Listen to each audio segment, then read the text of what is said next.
Le liserondo. L'Hypomea aquatica, ou liserondo, est une plante alimentaire et médicinale majeure d'Asie tropicale. Elle est à la fois nutritive, dépurative, hépatoprotectrice et antidiabétique. Ses feuilles et tiges, riches en fer, flavonoïdes et chlorophylle, soutiennent la digestion, le foie et la circulation, tout en rafraîchissant l'organisme. Nom latin, Hypomea aquatica. Famille, Convolvulacées. Nom commun, liserondo, épinardo, patate d'eau. Propriétés. Considéré comme purgatif, diurétique, antiépileptique, dépresseur du SNC, anti-inflammatoire, hypolipidémiant, antimicrobien, vermifuge, antidiabétique. Des études ont suggéré des propriétés antidiabétiques, antioxydantes, antiprolifératives, antimicrobiennes, diurétiques, anti-ulcéreuses, anxiolytiques, améliorant la mémoire, antiépileptiques, dépresseurs du SNC, hépatoprotectrices, néphroprotectrices, stabilisatrices de la membrane, inhibitrices de la glucosidase, ansurolithiatique, inhibitrices de l'enzyme acétylcholinestérase. Parties utilisées. Jeunes feuilles, tiges, latex, jus. Distribution. On la trouve partout dans les cours d'eau stagnants, les marécages d'eau douce et les mares. C'est une espèce envahissante dans de nombreuses régions du monde et désignée comme une mauvaise herbe. Largement cultivée dans le sud de la Chine, aux Philippines, pantropicale. Botanique. Le liserondo est une liane lisse et largement étalée, dont les tiges traînent sur la boue ou flottent sur l'eau. Les feuilles sont oblongo-ovales, de 7 à 14 cm de long, avec une extrémité pointue et une base en forme de cœur ou en forme de flèche, un long pétiole, les marges entières ou anguleuses et sublobées. Les pédoncules sont dressés, de 2,5 à 5 cm de long, à une ou deux fleurs, portées à l'aisselle des feuilles. Les sépales sont verts, à oblongs, d'environ 8 mm de long. La corolle est étroitement campanulée, d'environ 5 cm de long et violacée, limbe presque blanc ou violet rose pâle, d'environ 5 cm de diamètre, le tube violet plus profond à l'intérieur. Les capsules sont lisses et ovoïdes, d'environ 1 cm de long. Constituants.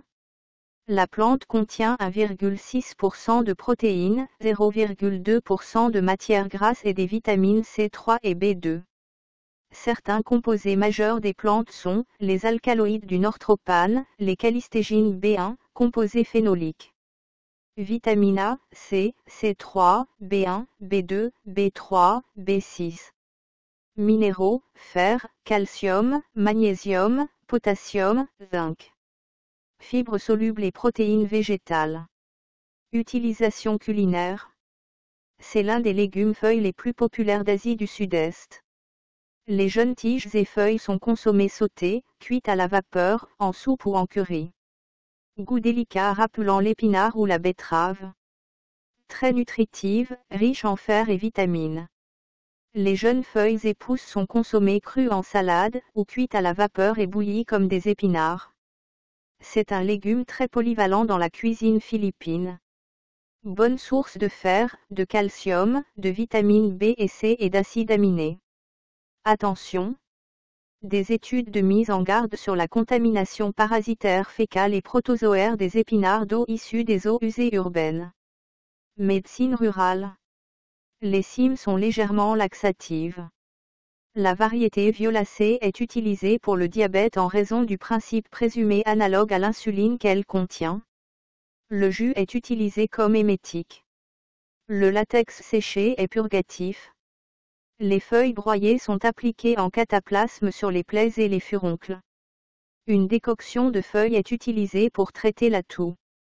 Un cataplasme de bourgeon est utilisé pour la teigne.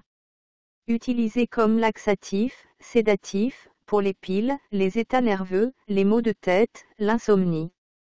En Birmanie, le jus est employé comme émétique en cas d'empoisonnement à l'arsenic ou à l'opium. Les racines sont utilisées dans le traitement de l'intoxication à l'opium ou à l'arsenic, et aussi pour contrer les effets de la consommation d'eau malsaine.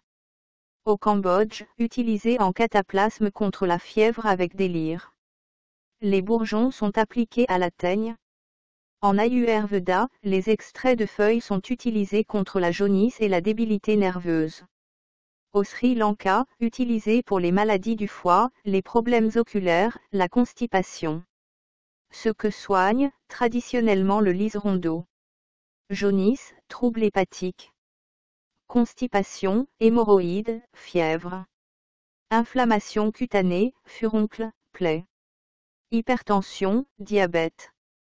Anémie, fatigue, chaleur corporelle excessive. Préparation médicinale traditionnelle. Infusion dépurative, usage interne. Une poignée de feuilles fraîches dans 500 ml d'eau chaude. Laisser infuser 10 minutes, filtrer. Boire 1 à 2 tasses par jour pour purifier le foie, rafraîchir le corps et stimuler la digestion. Décoction contre la jaunisse et les fièvres. 30 g de feuilles et tiges dans 1 litre d'eau. Faire bouillir 15 minutes, filtrer. Boire 2 à 3 tasses par jour pendant 5 jours. Usage externe, cataplasme de feuilles écrasées. Appliquer sur plaies, furoncles, brûlures ou piqûres. Soulage l'inflammation et accélère la guérison. Symbolisme et culture.